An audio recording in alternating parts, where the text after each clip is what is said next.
CMO से ऐसा प्रतीत होता है कि सीएमओ साहब अपनी ड्यूटी के प्रति पूरी रुचि नहीं ले रहे हैं, तो उनका कोई सहयोगात्मक व्यवहार नहीं था। और क्योंकि उनका फर्ज बनता है, वो एक संस्थान के मुखिया हैं, उनको स्वयं समय समय पर जायज़ा लेना चाहिए, निरीक्षण करना चाहिए, निरीक्षण के दौरान साथ होना चाहिए था। तो बाकी जो है एक मुखिया का जो फ़र्ज़ होता है वो मेरे ख्याल से वो पूरी तरह से नहीं निभा पा रहे हैं। एसएमओ की बात करें सर, एसएमओ का भी कॉलम खाली मिला है। हाँ, एसएमओ का भी कॉलम खाली मिला था, 2-3 डॉक्टर्स का कॉलम खाली था। तो उनमें ना तो छुट्टी भरी हुई थी, ना उनमें हाजिरी लगी हुई थी। तो इस संबंध में हमने उच्च अधिकारियों को अवगत करा दिया है और भविष्य में भी हम औचक निरीक्षण करते रहेंगे। हमारा उद्देश्य शिक्षा और स्वास्थ्य लोगों को पूरा मिले, ठीक मिले, समय पर मिले, लोगों को परेशानी ना हो, ये हमारा उद्देश्य है। इसीलिए मैंने इसी बात को देखते हुए आज औचक निरीक्षण किया था, क्योंकि माडीखेड़ा हॉस्पिटल के संबंध में बार बार शिकायतें प्राप्त हो रही थी, लिखित में भी, मौखिक रूप से भी, फ़ोन से। तो ये देखा गया है कि जो भी डॉक्टर अनुपस्थित पाए गए हैं उनका उच्च अधिकारियों को अवगत करा दिया गया है। बाकी जो है हम समय समय पर देखते रहेंगे और व्यवस्थाओं को सुधारने का पूरा प्रयास करेंगे।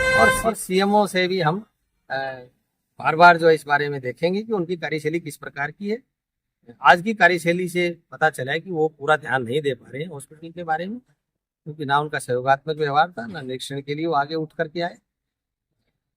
तो अगर वो स्वयं ध्यान दें तो इस तरह की नौबत नहीं आएगी कि डॉक्टर समय पर वहाँ पर ना मिले या लोग परेशान हो।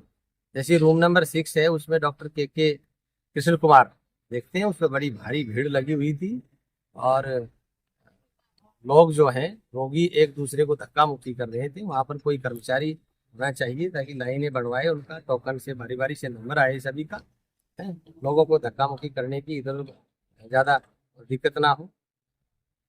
जो है ये भी एक व्यवस्था में कमी थी। तो हमने उनको जरूरी दिशा निर्देश दिए हैं कि भाई इन व्यवस्थाओं को आप संभालें, ठीक करें, और जो है भविष्य में भी हम जो इनको बार बार देखेंगे और लोगों को स्वास्थ्य में, शिक्षा में किसी प्रकार की दिक्कत ना आए। ये सर कमरा नंबर जो 6 है, इसमें कई डॉक्टर एक साथ में बैठते हैं, सारे मरीज एक साथ में इकट्ठे हो जाते हैं। बहुत भीड़ ये आज से नहीं सर, लंबे समय से चली आ रही है। इसका क्या समाधान सर हो सकता है? नहीं, आज तो रूम नंबर 6 के अंदर डॉक्टर कृष्ण कुमार एक ही थे, लेकिन मरीजों की भारी भीड़। तो शायद मैं ये समझता हूँ कि डॉक्टर कृष्ण कुमार अच्छा काम करते होंगे, इस वजह से उनके पास मरीजों की भीड़ ज़्यादा रहती है। लेकिन ये जो है अस्पताल प्रशासन का जिम्मेदारी है कि वो उन सबको एक लाइन में लगाएं और नंबर वाइज सबका तरकीब से क्रमवार नंबर आए, ताकि लोग धक्का मुक्की ना करें, एक दूसरे पे गिरे नहीं। माडीखेड़ा हॉस्पिटल के बारे में बार बार शिकायतें प्राप्त हो रही थी, तो उस संबंध में मैंने आज ज़रूरी समझा कि माडीखेड़ा हॉस्पिटल का भी दौरा किया जाए। तो वहाँ पर जायज़ा लिया, तो साफ़ सफाई की व्यवस्थाएं और जो दूसरे व्यवस्थाएं देखी।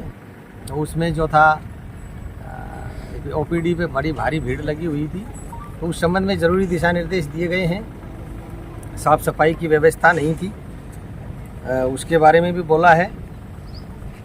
हाजिरी कॉलम बहुत मिले हैं सर खाली। हाँ, हाजिरी के कॉलम खाली पाए गए थे, उस संबंध में उच्च अधिकारियों का अवगत करा दिया जाएगा और भविष्य में जब भी जरूरत पड़ेगी औचक निरीक्षण हम करते रहेंगे। सीएमओ द्वारा सर किस तरीके का आपको सहयोग वहाँ मिला निरीक्षण के दौरान?